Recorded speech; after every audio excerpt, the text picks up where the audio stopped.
Dalawa ang patay sa pamamaril sa Arnaiz at M. de la Cruz sa Pasay City. 2 tao naman na pawang nagkukwentuhan lang sa lugar ng krimen ang sugatan matapos madamay sa insidente. May news to go si Maria Bulaklak, ausente. Naggalat ang mga basyo mula sa iba't ibang kalibre ng baril sa gitna ng kalsada at maging sa loob ng jeep na ito nang abutan ng GMA News pasado alas 11 kagabi.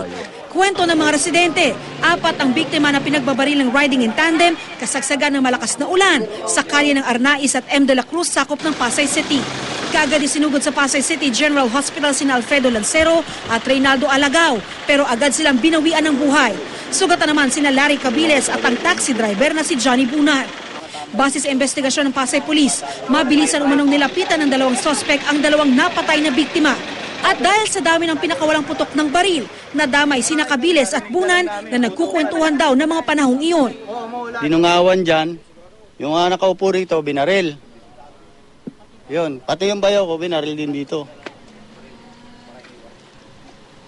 Ang inaano lang namin, bakit pati yung walang kasalanan, tinitira nila? Kung may puso ba naman sila? Base sa kwento ng mga tao, madalas daw talaga ang krimen sa lugar na ito dahil kahit may CCTV camera ilang metro lamang mula sa pinangyarihan ng pamamaril, madilim naman daw sa lugar dahil walang ilaw ang poste. Patuloy na inaalam ng pulisya kung ano ang motibo at kung sino ang nasa likod ng pamamaril. Maria Bulaklak, ausente, GMA News.